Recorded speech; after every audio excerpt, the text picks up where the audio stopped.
One of the biggest questions I often get from homeowners is, should I/can I buy first before selling the current home I live in, or do I have to sell my home first and live through buying and selling simultaneously at the same time? I'm Danielle Waldera, a real estate agent here in Harford County, Maryland, and today we're going to unpack some of those options and what might be right for you.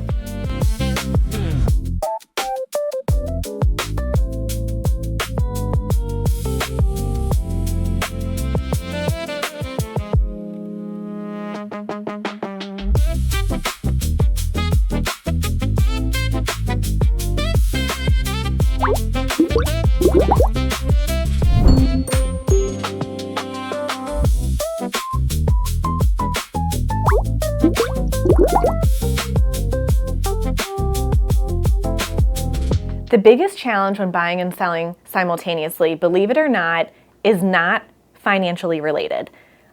It's always a little bit financially related. However, the biggest challenge is your emotional bandwidth, because buying and selling at the same time means you are going through two very emotional inspection reports at the same time. One on the house that you're buying and one on the house that you're selling.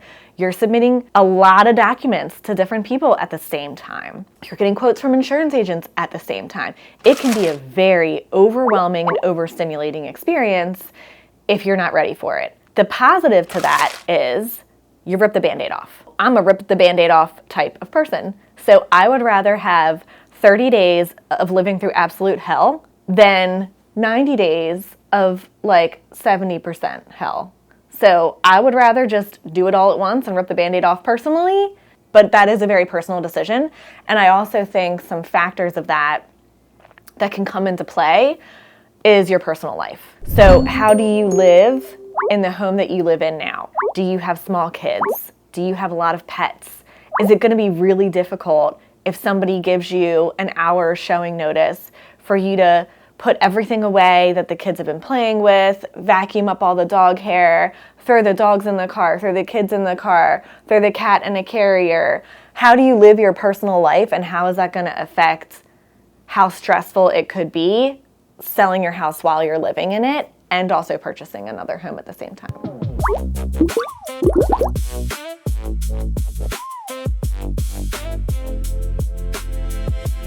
There's not a right answer. There's not a right or a wrong answer. This is going to be very personal to you. A lot of it will be based on your financial situation, right? So our local lenders will guide you and tell you what financially you are capable of doing. And that's not always black and white either. So sometimes that's not, oh, you are fully financially capable of purchasing this home without selling. Sometimes it means you might need a bridge loan. Sometimes you might need to get creative. There are options that can be put into play to make this financially capable for you. So finances are a huge part of it. But then, like I said before, a lot of this is just personally. How do you live your life? How do you want to live your life? How stressed do you want to be over the next 30 days to 6 months? What can you handle? What type of job do you have? What type of hours do you work? I mean, it's just so much that comes into play with it that there is not a right answer, because you need to look at your own situation and say, here's what I know I can handle, here's what I know I can't handle, and I can help you cut through that and say, okay, here's what I think the best path is.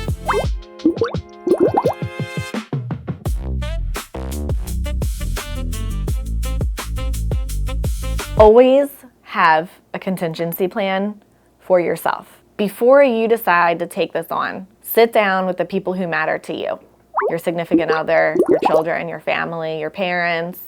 Sit down with them and say, what happens in the case that I don't sell my house in a timely manner and I've moved, or I sell this house too fast and I haven't found a place yet that I love and I need a holdover. You need a life contingency plan for where you and your people can go, if needed, for anywhere from 2 weeks to 6 months. What does that look like to you? Because around here in the DMV area, short-term rentals like that are very hard to find. You might be able to find an Airbnb that you could rent month to month. Can you stay with family? Can we negotiate a rent back for you on the current house that you own? All of these things are options, but we need to have very real conversations up front about what your personal contingency plan is for your people should you need one, because you likely will need one. Timing this perfectly is next to impossible. Nor should you expect that you're going to hit the exact day and settle on both houses on the same day, one in the morning, one in the afternoon. Does that happen sometimes? Yes. Should that be your expectation? No.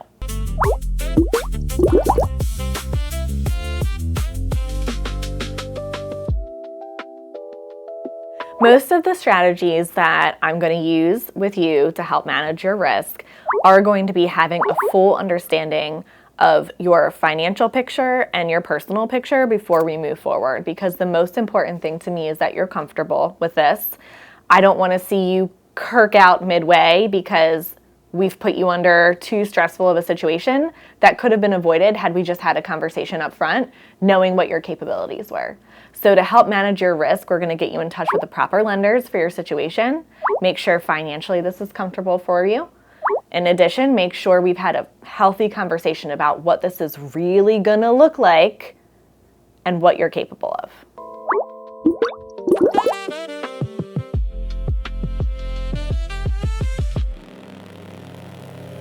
I think the biggest mistake that people could avoid is thinking that this process maybe looks like something it doesn't. This process, although is not complicated, it is stressful. It is stressful to move, and no one can take that away. No one in their right mind is going to say, physically moving my entire family, my animals, every possession I've ever owned in my life was the best experience ever. It's not. It sucks. Nobody wants to move. Don't try to tell yourself that this is going to be super easy breezy. And all you have to do is find the house of your dreams, and then everything else will just happen. We are going to have obstacles. We are going to talk real talk about what this is going to look like, all the obstacles that may come, all the options that you're going to have. When those obstacles come, I will never lead you astray. You will always know what's coming before it hits, but you still need to know the real talk of what this looks like, and what it's going to look like is really stressful.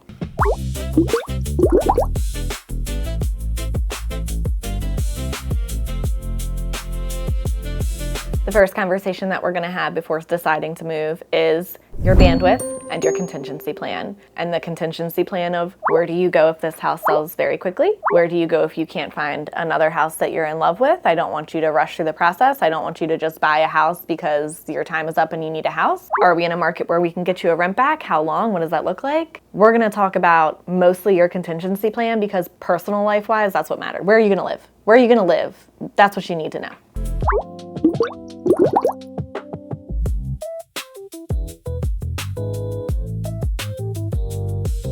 The biggest advice I have for someone planning a simultaneous move is get your ducks in a row, hire professionals, and buckle up, Buttercup, because it's going to be a little bit of a ride.